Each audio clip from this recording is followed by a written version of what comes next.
Les acquis de la conférence mondiale de Pékin en Chine sur les droits de la femme revisité, adouci à la faveur de la journée du 8 mars. Face aux femmes de la localité, le maire de la commune de Ndouci, dans ses habits d'avocat, Maître Ngolé Marcelin a relevé les avancées de la Côte d'Ivoire en matière de droits de la femme et ce qu'elles sont en droit d'attendre dans un contexte où la femme, auréolée de nombreux acquis, engage le combat pour l'égalité des genres.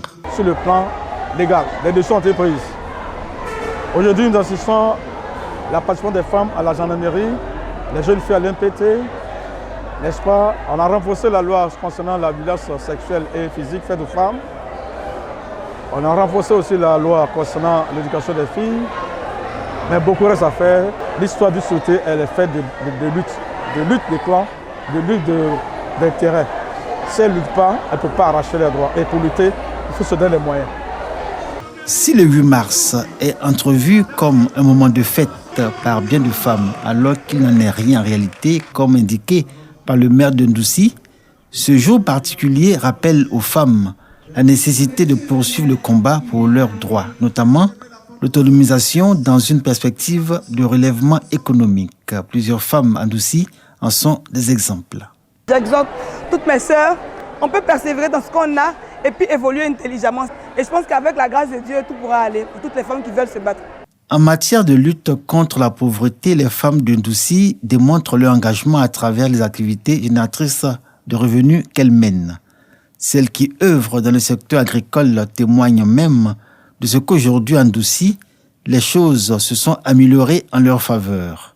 Le droit à la terre n'est plus exclusif à l'homme, tout à l'honneur de la chefferie.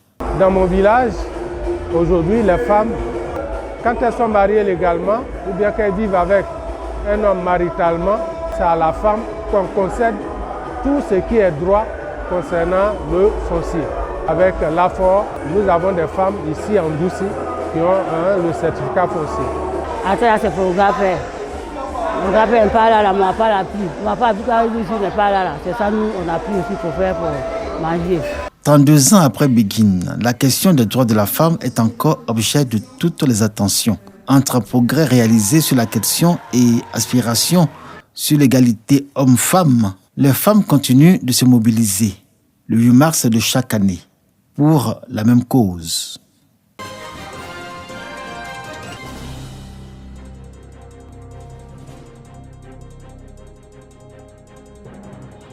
À 30 km sur l'As Gagnoa-Gueyo se trouve le village de Yandroa, qui a abrité le samedi 1er mars dernier la cérémonie d'investiture de la nouvelle présidente de la Fédération des associations féminines du canton Zikobois, qui compte 6 villages, tous de la sous-préfecture de Zério. Coré Maï Paulin, président de l'ONG SOS Jeunesse, partenaire technique de la Fédération féminine, a expliqué le bien fondé de ces actions. L'ONG a donc décidé de faire tout le processus, donner des statuts et règlements et en même temps mettre tout le processus en place pour que d'ici 1 mois, 2 mois, ces femmes aient un récépissé de déclaration, un agrément pour les femmes des Zikobré. La nouvelle présidente de la Fédération des associations féminines du canton Zikobois a expliqué ce qu'elle entend faire. Je veux faire le développement avec les femmes. Les ethnies, Dula, Lobby, Mossi, Bété, Baoulé, nous tous on va se mettre ensemble pour pouvoir travailler. Ça va nous rapporter de l'argent.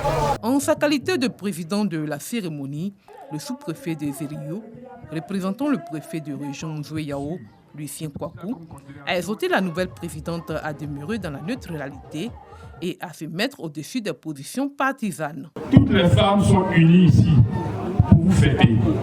Il y a parmi ces femmes-là, d'autres qui sont chrétiennes, d'autres qui sont musulmanes, d'autres qui ne font rien.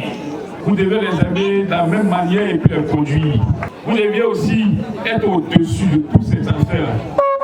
Si vous avez réussi à être au-dessus de tout ça là, vous serez une bonne présidente. La nouvelle présidente d'Egré Guédier, Henriette, succède à Dame d'Avignon, Honorine, qui a occupé ce poste durant plusieurs années avant de passer la main.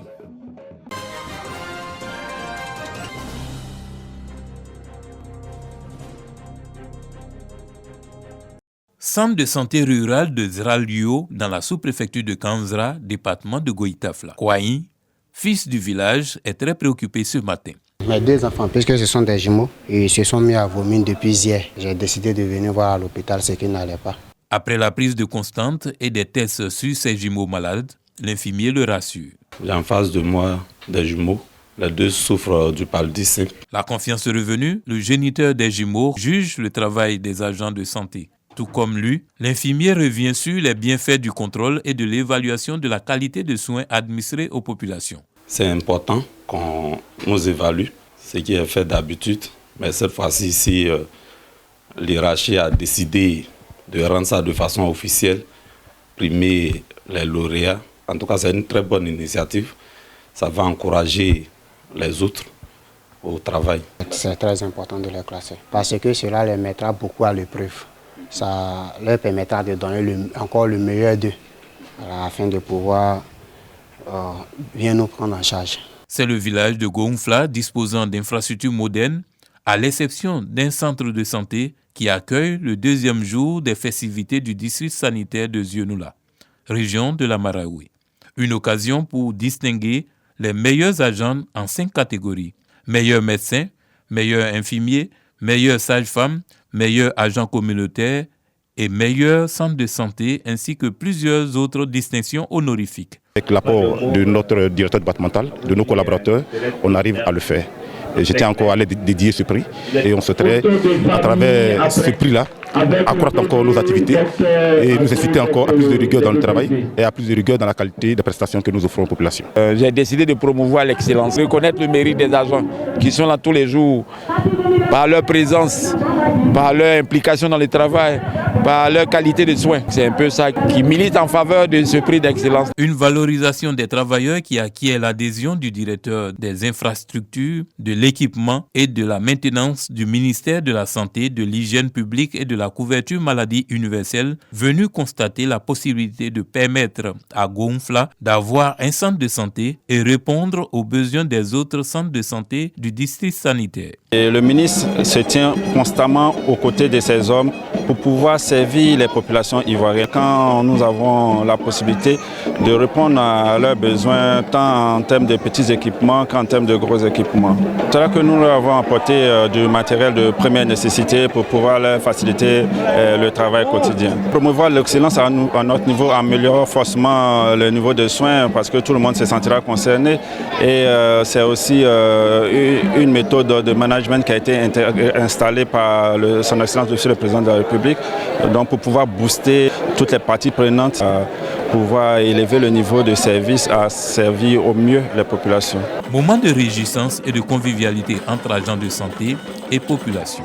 Ces dernières, heureuses de savoir que leur localité est bien partie pour obtenir un système de santé plus résilient et plus proche d'elles.